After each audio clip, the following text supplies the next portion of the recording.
Alrighty, my dudes, welcome back, welcome back. It's been a while since we reacted to our favorite lore queen, Miss Chalice, my dude. And actually, she's covering one of the characters that I really freaking loved throughout Elden Ring, which is Master Hugh, the smithing master. So I definitely want to check this one out, just see what's up, because I always wondered about that character, like, a lot. So let's get right into it, my dudes. And as always, please, please, please, drop Miss Chalice a like, drop her a subscribe. Definitely deserves it for all the hard work and cosplay that she makes. If you're wondering what or who I'm dressed as today, Hugh! I love the hammer! Played Roderica, and I got a lot of comments asking me to cover her friend, Hugh! Hugh. And I promised that I would, so let's embark on a tale of resilience, sacrifice, and fate as we explore the indomitable Smiths. Speaking of indomitable, like that was one of the biggest things, right? I'm thrilled to announce that this video is he was like he was a servant. One-of-a-kind metal posters that display what you love. We know the importance of surrounding ourselves with things that inspire us and reflect what we are passionate about. That's what makes Displate so special. They have over 1 million designs, including official brands like Netflix, Marvel, NASA, as well as plenty of games like Dark Souls and Elden Ring. I'm not gonna lie, I actually really wanted one of these. Like they're like made out of aluminum and they're like magnets, so you can like just swap them out. I freaking love it. I love these Disco Elysium ones, as well as this Bloodborne art by Fine Teas from their Good Hunter collection. The print quality and detail of the metal is absolutely amazing, and each one is approved and signed by their master of production. They are durable enough to withstand a lifetime of being stared at, even by eyes cursed by the flame of frenzy. Simply wipe your wall with the cleaning wipe, stick down the protective glue. What the friggin'? I just imagine like I don't know why I imagine fireballs flying out of her eyes from the freaking the flame of frenzy. This plate carefully packs your design so they arrive safely and securely. So yeah, that's sick, but like I'd get like at least like 2 or 3 of them so I could like be swapping them out, you know? If you use my code Chalice or don't have to buy no freaking frame or any of that stuff. If you purchase 1 to 2 displays, or if you do 3 or more, you'll get 30% off. Just click the link in the description or the pinned comment below. Thank you so much again to Displate, and now let's get into today's lore. Baldwin the jovial and eager, Andre the gruff and humble, Lenigras the world-weary and paternal. The character of the blacksmith has always been essential in our soul's adventures. They help us get stronger, refine our weapons and armor, but also their personalities are probably what we remember the most. All of them are unique and skilled at what they do, but their most important attribute is their unwavering dedication to their craft. Honestly, my favorite, I think, was probably the one from Dark Souls 2. That dude was always so grumpy. But he was also pretty nice, I'm not gonna lie. He also had, like, just a nice little smithing shop, like, over by the shore, like a ridge or something. It was nice. Craft. All of them are the embodiment of perseverance, a beacon of hope in each dark and despairing universe. And in Elden Ring, Master Hugh is no exception. Hugh resides in the Round Table Hold, the main hub. Don't get me wrong, I love Hugh. He's freaking dope, but he's way too mysterious. I didn't learn enough about him. For small talk, getting to work on smithing our gear immediately. Now, you may have been startled at first by Hugh's appearance. He resembles that of a man, but is scaled, fanged, and horned. Much he's a like demi-human, right? Species we can find in the game. The Misbegotten. Oh, those Misbegotten, yeah. Perceived as feral and hostile, but they possess a complexity beyond their initial appearance. The word misbegotten translates into 3 different and significant definitions. The first, badly made or badly designed. There are subtypes of misbegotten, slight difference. I didn't know that that's what that meant. I'll be completely honest with you. I 100% thought Misbegotten was like some weird, like, you know, like what, I don't know, like just a, you know, generic, like damned or just curse spawn or something. You know, I don't know. What's Elden Ring about? Goodness, dude, that's a whole freaking video on its own. But basically, there's like a dude lady who's like both a dude and a lady because he's cool like that, and then he's inside a tree, and then the tree like makes people live forever, but then the tree is like ah man, like I eventually, like if you keep like corrupting me and like using me in bad ways, eventually I'm gonna go bad and like and like y'all are gonna get like rotted, like tree rot. You know, like how roots get rotted from trees. Yeah, so that happens, but this is like on an epic scale. So like everyone's infected and turning evil, and like bad stuff is happening all over, and you gotta go beat everybody up, and I think you burn the tree down, and then you beat everybody up, and then you win. I think you win after you beat everybody up. That's about the gist of it, and I beat Elden Ring. That's about what I got. I'm pretty sure.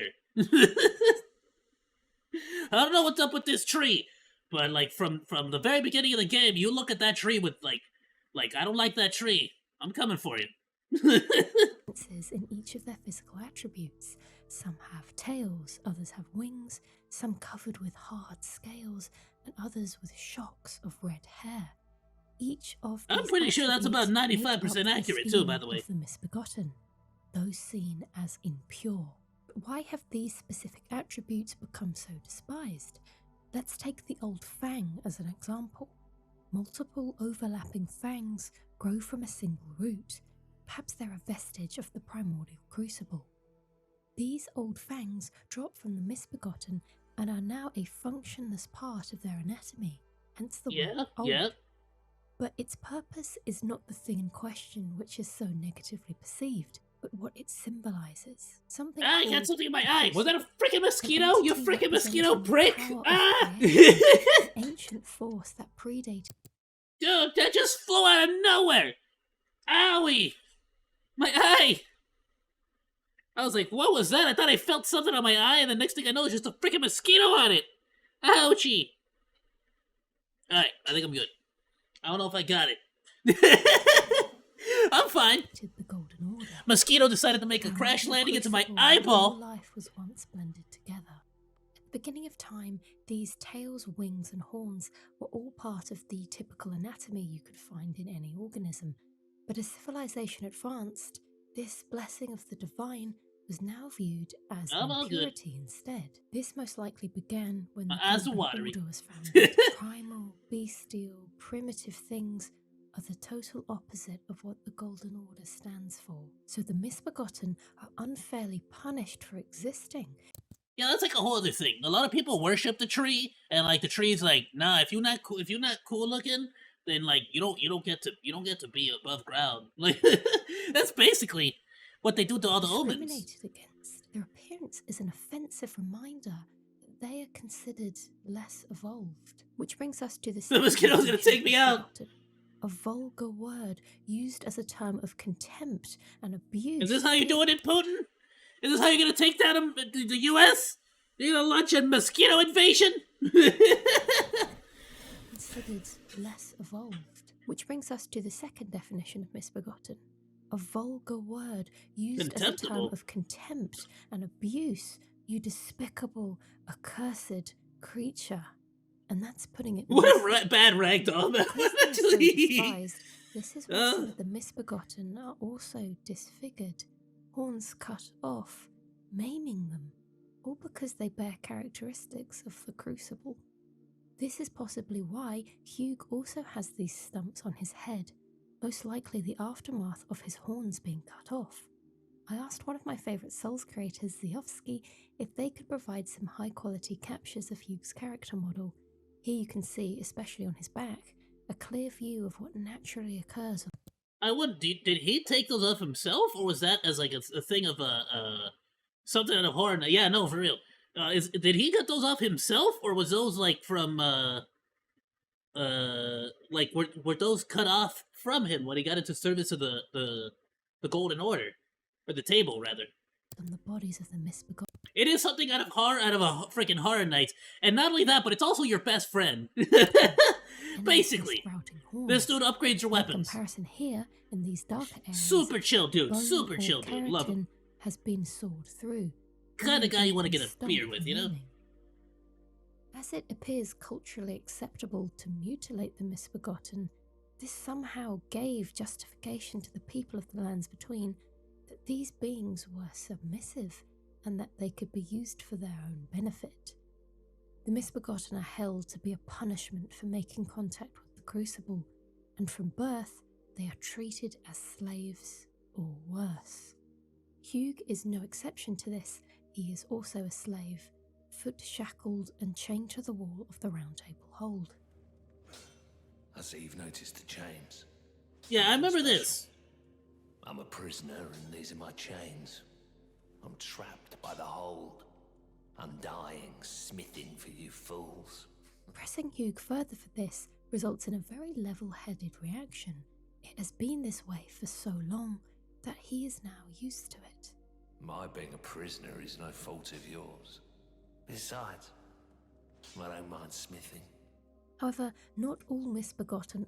And see, that's one of the tragedies, and I don't know, I don't want to spoil too much, but like they never explained if like so what did Gideon Onifer like stick him there? Like that's messed up, you know? It's sad, but I also have to wonder, like I wondered, like would he also be just as like crazy as the other misbegotten? Like, don't get me wrong, I'm sure a lot of that was deserved, you know? Like, it's not like the misbegotten over at Castle, what was that one castle? Like, they didn't rebel for no reason. They were treated badly, and they decided to just, you know, rebel against their human, like, I guess their masters. Super sad story there, you know, but it's really got nothing to do with you. Like, that's just happening in the world. Like, you just sort of show up in the middle of all that. Like, you get what I'm saying? You're on the way to go beat up the tree. Why does she look like she went dumpster diving? She's cosplaying as the monster, as a dude, Hugh, the Smith. As you can tell by the big horns on her head up there. What was I gonna say? Oh yeah, so like what I'm trying to say here is like I wonder if he would have also like you know been arming the misbegot. Again, it has really not much to do. You can get involved, of course, to a certain degree, but it has really nothing to do with you. You're just here to beat up the tree. There's not. That's happening to the humans and the other people. You're not a human. You're a Elden one, I think. What was it? What are you again? You're a dead Elden. I forgot. You're a hollow. You're a hollow. Like always. You're a hollow.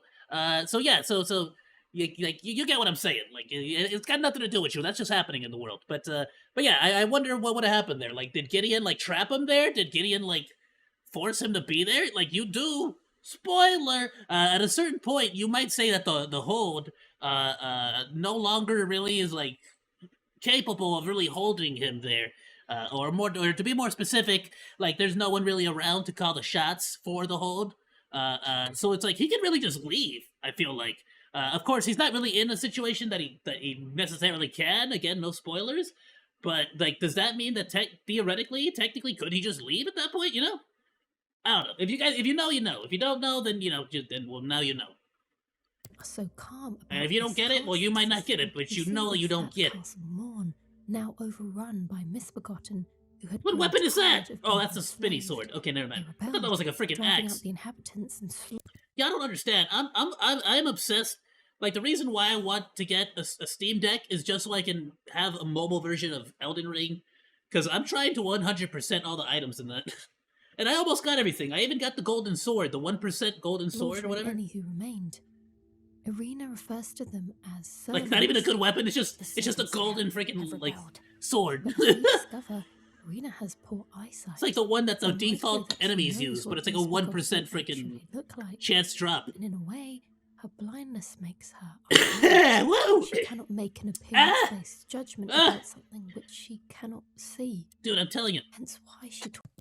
I have got the coughs right now. Talks about the misbegotten in a much more respectful way than that of her father. This is why I need a drink. The menials have all rebelled. I think I'm getting sick, I'll be honest with all of you. But I'm always getting sick.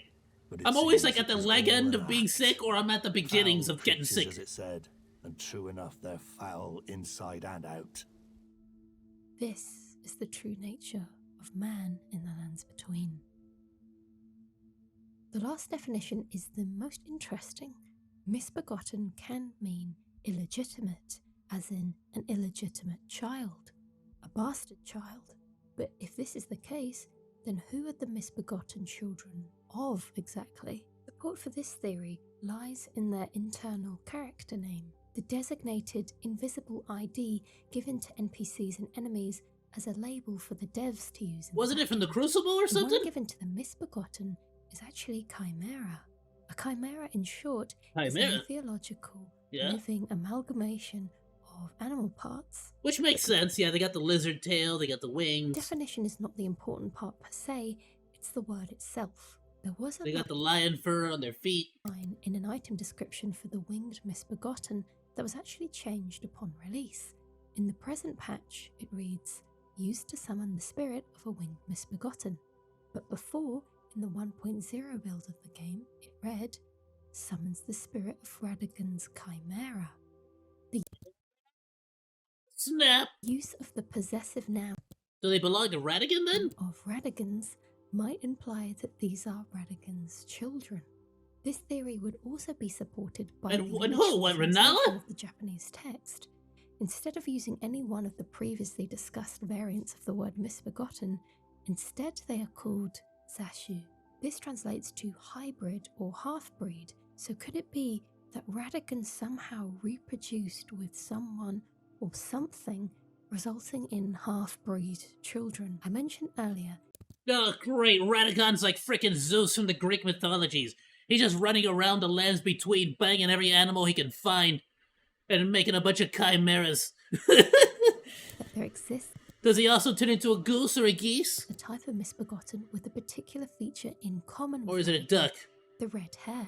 And I completely realised that red hair doesn't necessarily mean there has to be a direct correlation to Radagon, but colour is so important in this game.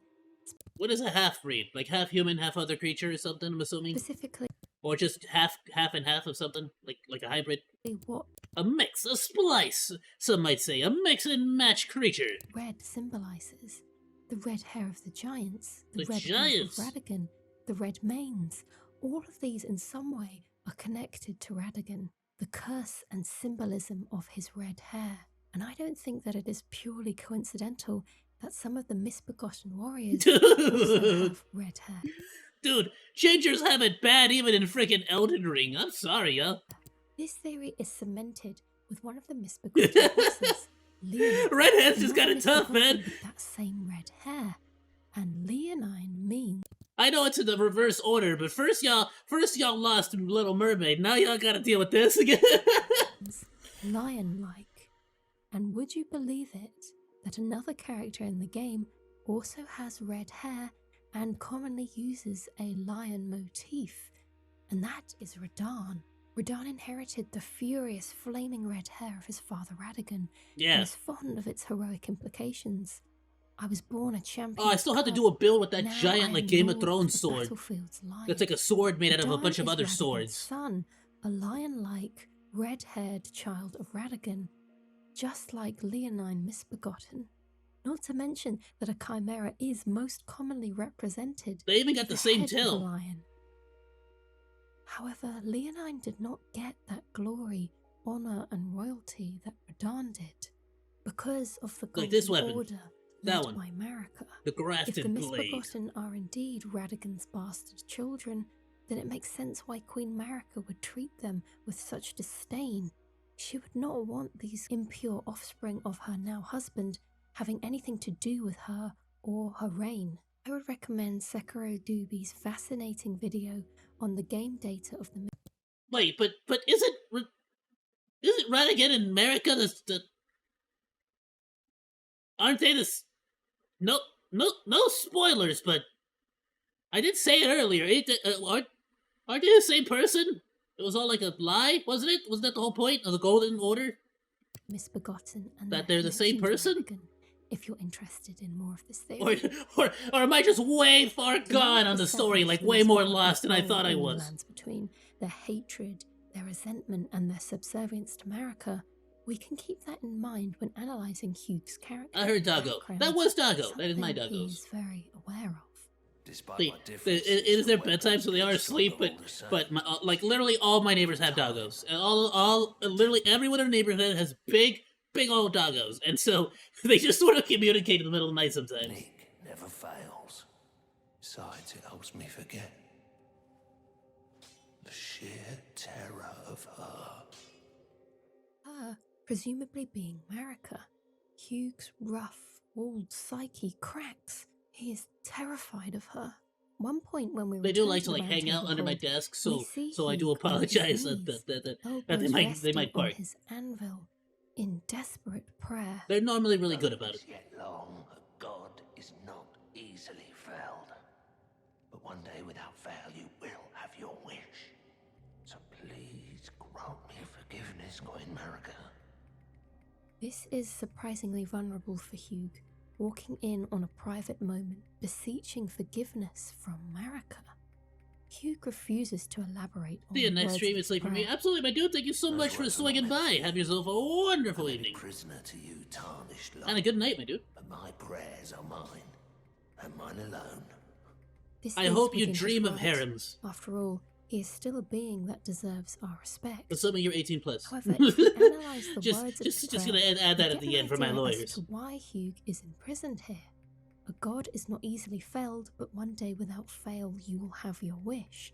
Hugh is kept prisoner by his anvil so that he can make a weapon to fell this god in question. Such a weapon is surely hard to come by, even more so to create from Is scratch. that what he's trying to do? Marika must have seen Hugh's potential, recognizing that he could be responsible to successfully complete this challenging task. Or maybe not. Perhaps she thought that anyone could do so if given enough time, if given eternity. I'm trapped by the hold. Undying, smithing for you fools. Now, why is that specific to the Hugh Misbegotten? cannot Are all die. the Misbegotten Cannot escape. immortal? He is Or is it stuck. just Hugh? He has no option but to try over and over again to smith this weapon. Marika has forced Hugh to complete this. No sweet release of death, no rest until it is done. And by the looks of our blacksmith, he has been doing this a while. How long has he been banging that hammer? How long has he been stuck here at the Round Table Hold? We cannot know, but we can see that it is starting to get to him. No. I need to do better than this.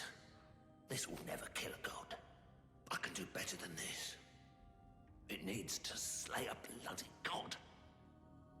Hugh's desperation could either be due to his burning desire. But I mean, for until it actually accomplishes it, or until somebody who can slay God arrives and uses the blade, he's kind of stuck, huh? Can't really do much. freedom granted when completing this task, or he may share Marika's wish for this god to be felled. But who is this god, I hear you ask? Well, it might actually be Marika herself. Yeah, that's what I was gonna say. Are we the one that's supposed to show up and like? Is he supposed to forge the weapon to defeat Marika for us, essentially? Or be the one that upgrades it for us? That would make sense, because theoretically, yeah, he without him, you wouldn't be able to really get far in the game if you don't upgrade your weapons. Unless you're just good like that, you know? Let me explain. Marika is of godhood. Queen Marika is the vessel of the Elden Ring, carrier of its vision. A god in... Sorry, having a sip Now, of why would sody Marika pop. want to be destroyed? To do so, we need to speculate a bit about the events that took place before the beginning of the game. It is said that long ago, the Greater Will sent a golden star bearing... Bro, okay, I just got to say something right now. I gotta rant. Alright, cause frickin' Elden Ring, you frickin' okay, I tried to play sorry pop. I tried to play a frickin' Faith build, frickin' it ended up turning into like a weird Faith strengths, mainly just strengths build, but not really. So then of course it ended up being a bleed build because you know frickin' this is overpowered. But the point is, you need more attack. You need better attack miracles for freaking faith builds because it freaking you can't really make like a really good offensive like faith build. Just trying to use faith stuff. Like you have to use the lightning bolts, the other stuff, the crucible stuff. Like I don't know. Just if you're going pure faith, like pure faith, it's a bit challenging. I'll be honest. Without using like a really good weapon, you can't just sort of run only faith. Anyhow.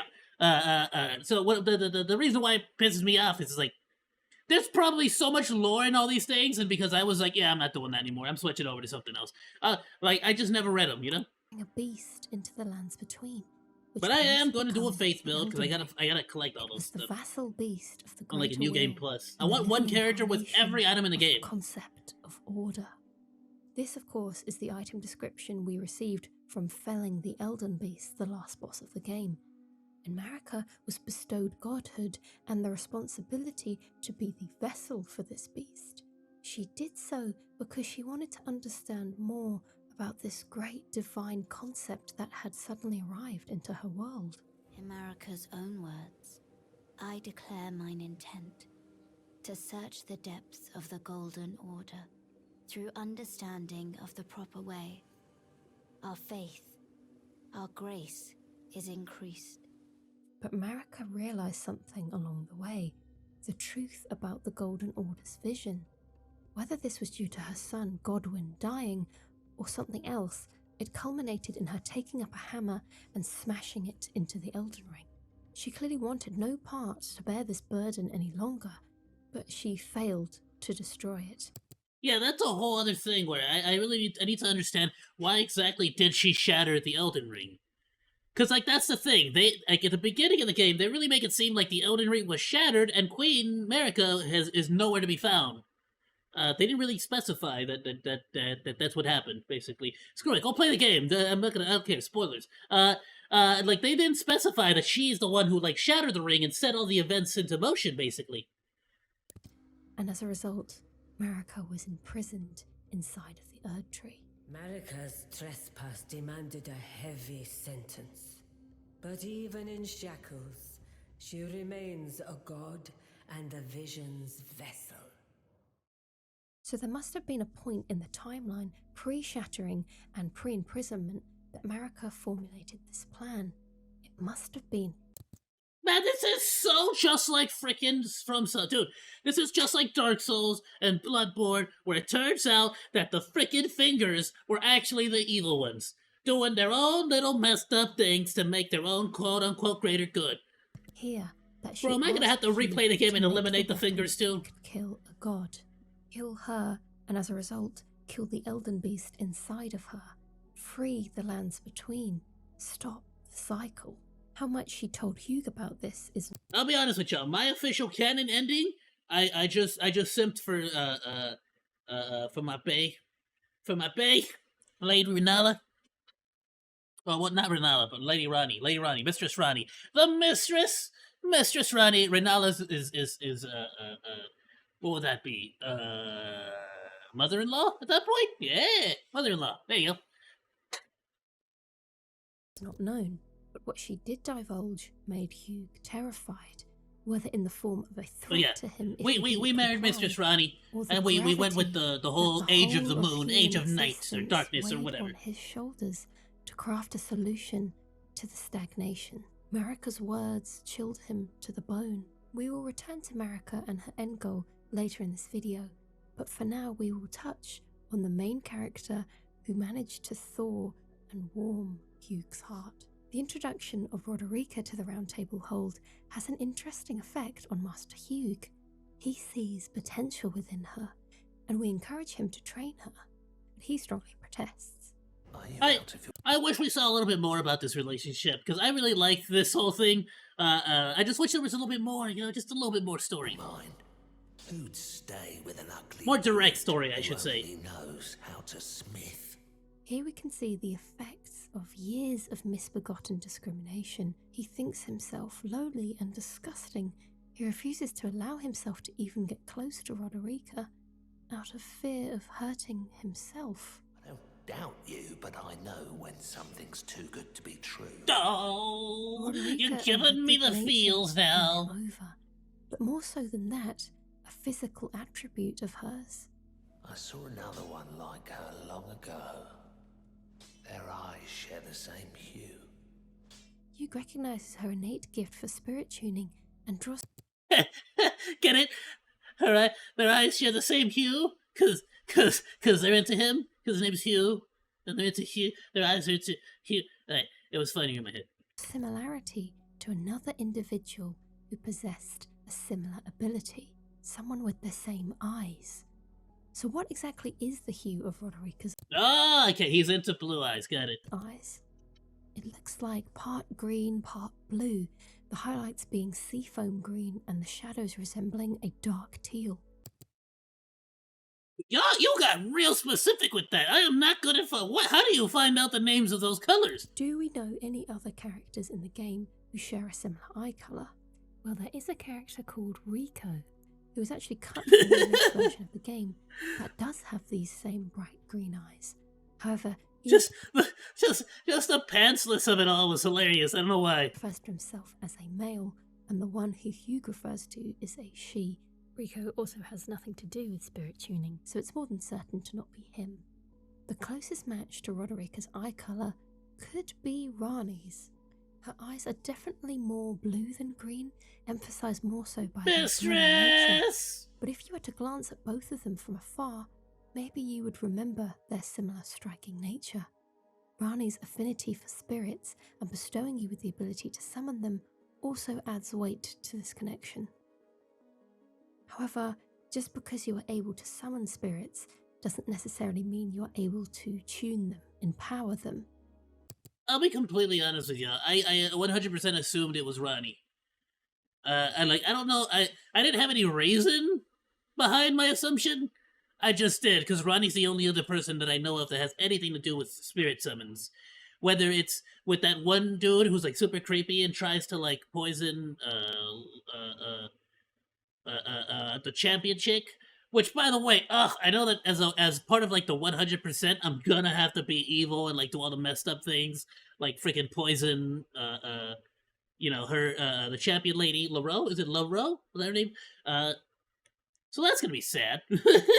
but yeah. So yeah, I just sort of assumed right off the bat she was the only other person I knew of that had anything to do with that. The weird dude was also like in one of her towers, so I thought maybe she had something to do with spirit tuning. I mean, she gave you the bell. Roderica and this mystery person can do. There is nothing linking Hugh and Rani together, apart from the tenuous link to her eye colour. If Hugh was close to and spent a lot of time with this mystery person, it's unlikely that he would misremember the colour of their eyes. I think it's safe to assume that there is no relation between Rani and the eye colour in question. No dialogue, no item description to connect her and Hugh. Hugh's old friend is a character unknown to us. Plus, the fact that he refers to honouring her, as in honouring the dead, it would imply that this spirit tuner is presumably long gone from this world. Which is why Hugh cannot help but become attached to Roderica. Yeah, wait, dude. She has the same eyes, the same talents as his former close friend. It's enough to pierce the stony hide of his heart. But his gentle disposition for Roderica doesn't necessarily fade when speaking to us. Hugh begins to speak more about his and our purpose, how our fates are entwined. Might I have a word, then? Your kind are meant to challenge them, to slay them, the demigods and their god. If you remain loyal to your calling, then no matter what you do, no matter what happens to me, I will never cease to smith your weapons until you have one to slay a god. This particular dialogue occurs when you I was decline right. Helena's offer at first. I'm telling you, yeah. Okay, so America set it all up. She just wanted out of this whole situation, so she was hoping that this dude would be able to like forge a weapon for somebody strong enough to take her down. That's freaking sick, dude. Yo, this is the same guy who wrote freaking Game of Thrones, right? To burn the Erd tree and then return to the Round Table Hold. Hugh needs you to proceed. George R.R. Martin, did you write this? It doesn't matter if Hugh finally completes the Am I wrong on that? weapon. Somebody correct me if I'm wrong on that. He needs you to be the one to wield it. You are meant to kill the demigods, to gain their runes to become more powerful. Marika wants you to defeat her children. Her children warred, but none could become Elden Lord. And so grace was extended to your kind, the Tarnished. Literally, America's children couldn't freaking like take up the mantle. Wow. Marika didn't particularly care about who would be the next Elden Lord. She just needed them to be strong enough. She even warned her children, the demigods, about this. Melina tells us Marika's exact words. Hear me, demigods.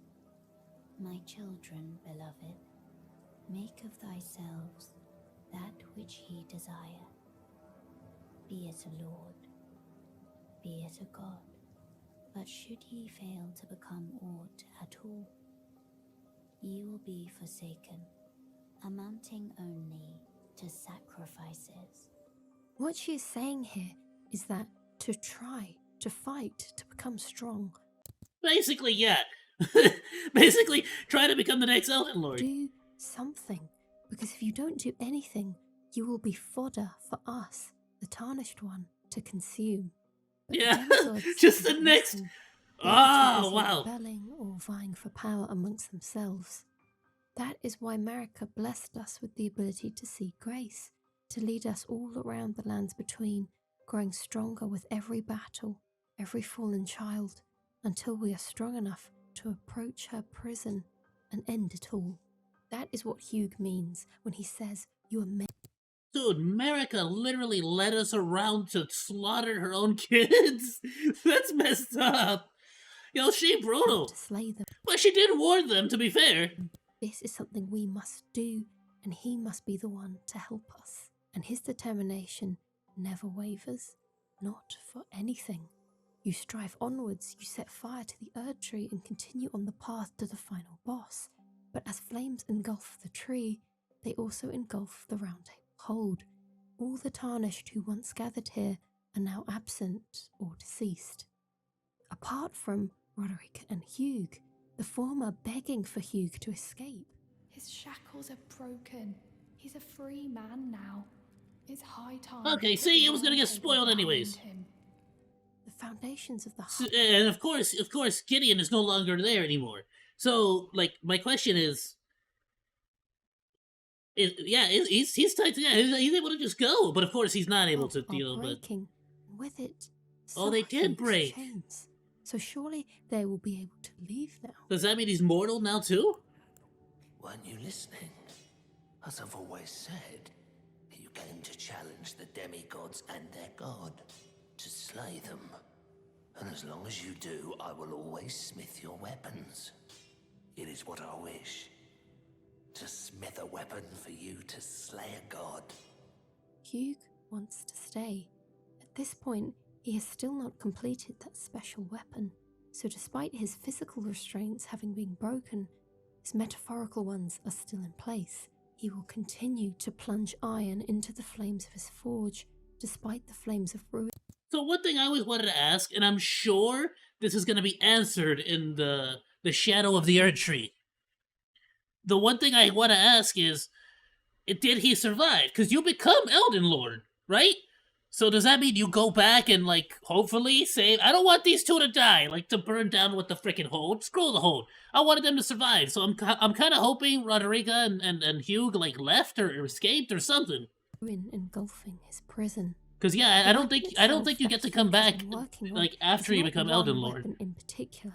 It can quote actually unquote. be You know, any storyline wise. weapon that you are able to wield. As long as you upgrade it to max level, that will be considered the god-slaying weapon. The ancient dragon smithing stone is the upgrade material you need to advance to this level of refinement, and its description even references this.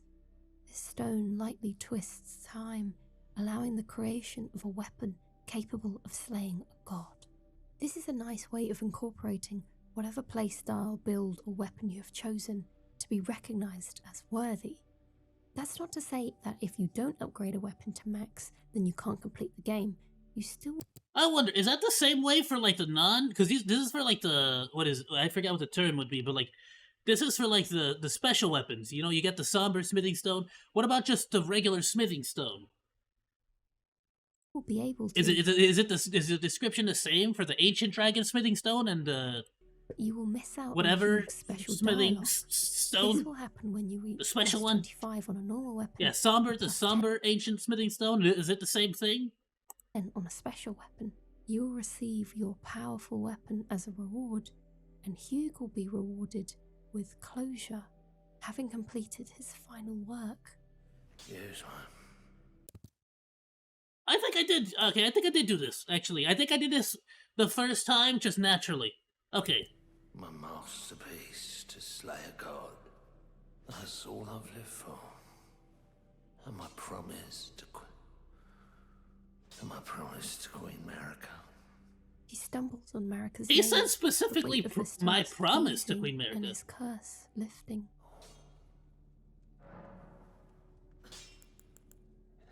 I can't hold on much longer. I'm going the way of the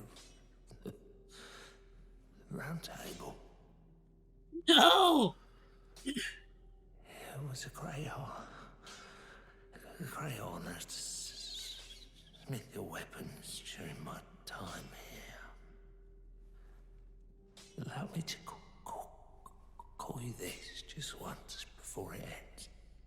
My lord.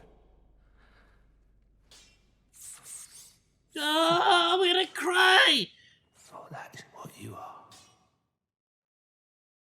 There is something so bittersweet about the No, I don't know. Like compared to all the other Dark Souls and like Bloodborns, dude, this one had me like my boy Buck, Rodrika, my boy Hugh, Mistress Roddy. I know I'm not gonna go against the mistress, you know, but I understand that what's it, the giant ignorant, whatever, the dude with the mirrors on his face. Like, I know he had to go for whatever reason, and I'm pretty sure she called it, but you know, I'm just sad about it. And then the wolf dude was cool, but I get it. I guess he had like a mind control, whatever happening. But still. Dude, there's so many great characters, and I freaking loved all of them, dude. But Buck is like my royal seamster. Hugh, I would make him my royal smith. Are you these kidding me? words, My the gruff, hard-headed blacksmith, now completely dude, Shadow of the Erd Tree better be freaking sick, dude. I'm so hyped. unshielded, We're playing emotional that. and humble, and at this time acquiescing himself to us, but willingly, not because he is a subservient misbegotten and we are tarnished, Like, I might even start the whole freaking like playthrough all over again. You understand? but because he wants to serve. Because like at this point, so sorry. Let me have a sip of water here. Like at this point, with the knowledge, the bit of extra knowledge that I know from beating the game a couple times, I feel like I could get through the whole main campaign pretty quickly if that's required for the DLC. Of us, serve his lord. We have earned his respect and honor. We granted him his freedom. He's fulfilled his purpose. Almost. After completing Farum Azula and returning to the Round Table Hold, you will find that the fire and smoke have grown worse. No one remains, apart from those two same individuals. Yeah, and it's not the best situation. Who are you? Oh. I must be a blacksmith. Now, let's get smithing. As he speaks, a sickening feeling gathers in the pit of your stomach. Hugh has forgotten you. His memory has faded. He no longer recognizes us, no longer understands what is happening in the world. He doesn't even remember his newly appointed daughter. Could you tell me what happened? Why is the round table burning? In ruins. This is so sad, dude. Why does that girl weep for me? Oh.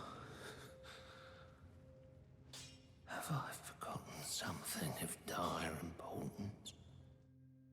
Despite having such bright eyes, they could no longer spark any recognition in the mind of our beloved blacksmith. All he can do is look down at the anvil, hammer, and pile of weapons around him and presume that he must be a blacksmith, and without further delay, he picks up his trusty tool and gets back to work. Why does Hugh lose his memory exactly? I've seen a couple of people posit that Hugh possibly... I'm assuming it's straight up just CO2 poisoning. Like,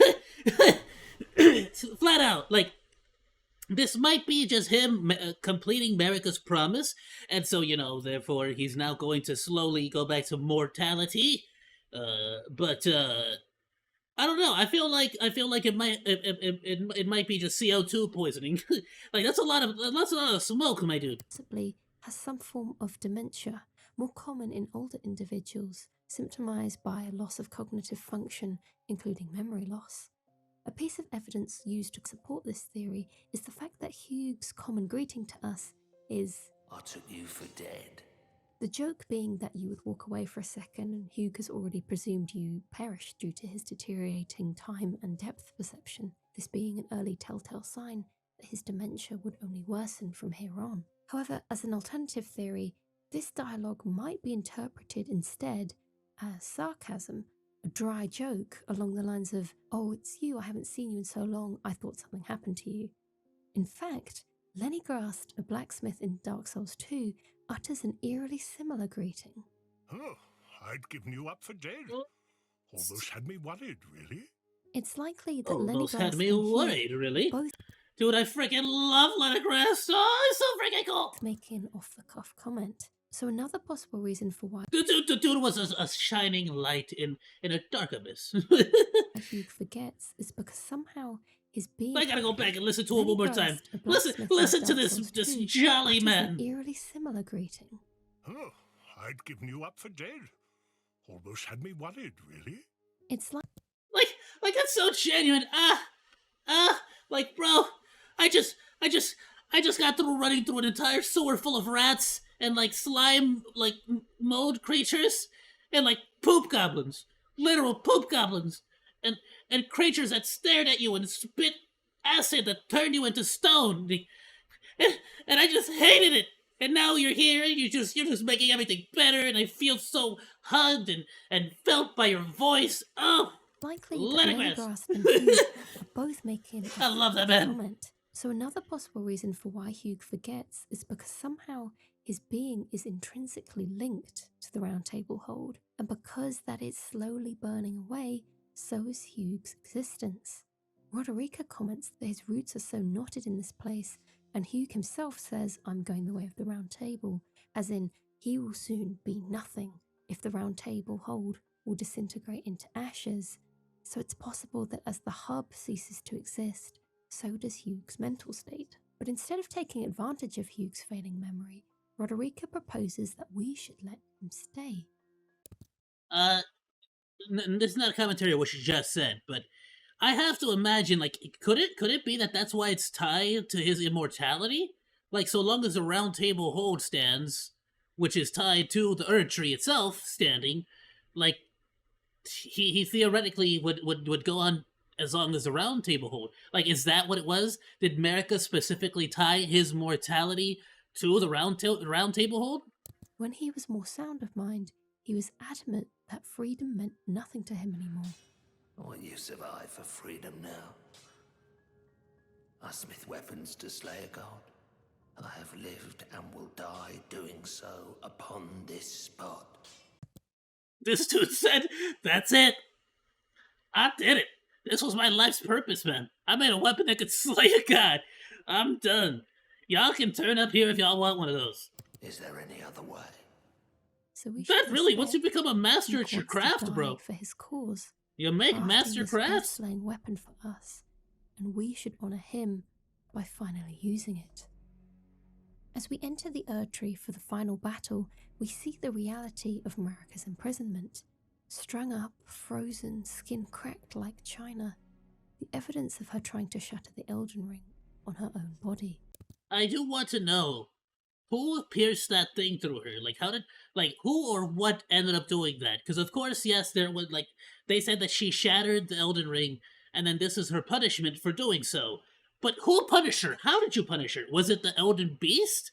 Like, was it the fingers? Like, what? How did she end up like this? Marika then transforms into Radagon, her other half. They inhabit the same body, but their minds and souls are separate. Oh, What's okay. important to remember here is that because they share the same body, that is our target.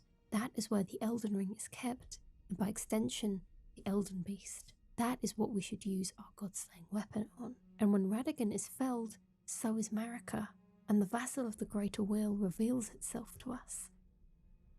And when it is defeated, this is where you have the choice as to your ending.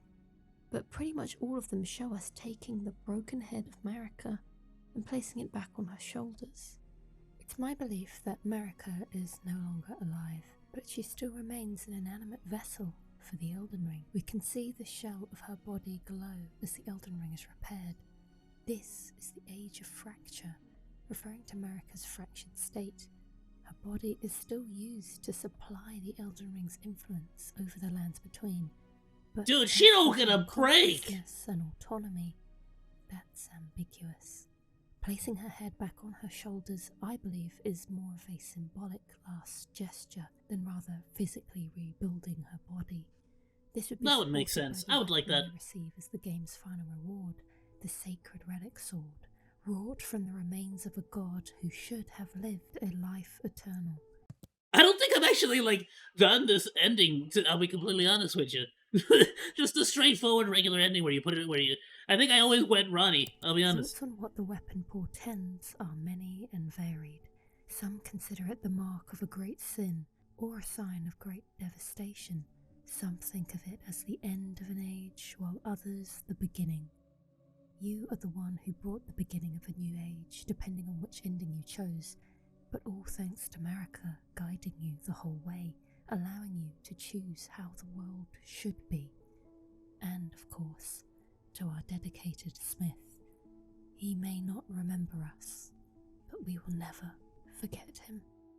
Why you gotta make me cry at the end of this, Chalice? Hugh! Until I see a burnt, crispy, demi-human corpse with a gnarly, awesome beard in the shadow of the H.E.R tree, I refuse to believe that Hughes died. He's alive in my headcanon, and he will remain that way!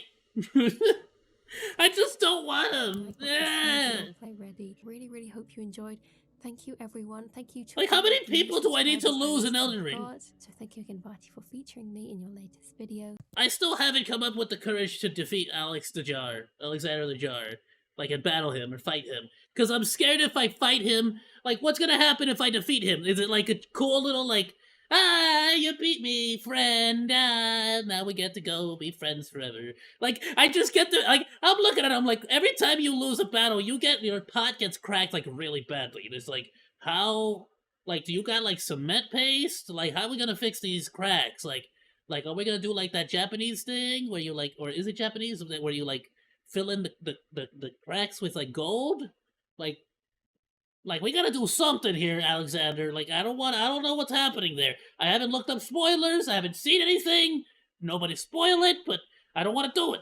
I'm scared. And welcome, everyone. I really hope you enjoyed It's your something. time here. It's an I hope you honorable enjoyed death for your my time friend or since whatnot. I then, just don't trust and the it. endings in general as well. And also I don't thank want you it. to my channel members and Honorable patrons. deaths are stupid. Reese's 5, Jawbite, Carl Coldwell, Hellborn Hero, Retoyo. Honorable or not, it's just death. It means we can't go get ice cream together, or eat popcorn, Chase, Justnick, Kevin H, or watch Jonathan anime, Tabris, Jonathan Spheris, Milo Ragman, or fight over Felix, waifus. Darkles Weeb, Daunted 232, Echo San Beach. And I want to do all that with Alexander the Jar. Lua420HZ, Kacharodon Zastra, Delanator 90, Mesquite. Dude, shout out to all these people. Jacob, Thank you for helping Chalice be able to do all this, man. It's freaking sick. Tim, Judson, Lone Wolf, Joey Vision, Omni Rainbow, Murchcross Cooper, Foam, Lord Glacier, Garrulus Goldmask, True Fenrir, Cross Hegan, Crystal Blue Persuasion, JC. Crystal Blue Persuasion, my dude. I love it. Hello, in please. Chungo Bob, Fallen Mind, Mr. Alexan, Hey. Strom, Vincent E.M. Thorne. Wow, she has a lot of friggin' people. Alright, well, look. We're gonna go ahead and let it play out in the background just to feed the algorithm here. But yeah, my dude, I freaking love Elden Ring so much. I want to get back into it. I felt a little nostalgic today, so I wanted to react to that. I got another clip that I do wanted to play. Let me just check it out real quick while this is playing. I wanted to check out this bear situation that Penguin Zero put up, apparently. But, yeah, no. Elden Ring is freaking awesome. I really wish I was able to, it's like the Skyrim situation where it's like, I want to learn all the stuff, all the cool things. Like, the first time I played the game, I don't even think I saw, like, Volcano Manor, like, in any kind of real meaningful way. I think I just barely, I don't even know. I think I accidentally used one of, like, the teleportation ways to, like, get to the snake dude demon, maybe? Was that it?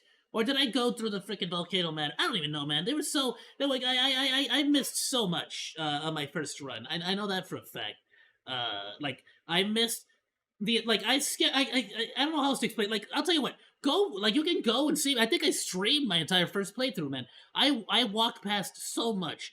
I didn't see any like the Lornia of the lake stuff. I missed so much. I didn't talk to the vampire looking dude with the whip. I didn't talk to the what's his name? Freaking Patches. I didn't talk to Patches at Lornia of the Lakes. I didn't talk to the lady, that one chick that like got the her necklace stolen by the blackguard. I didn't even talk to the blackguard. I don't even think I saw him, and I never got to buy lobster from him.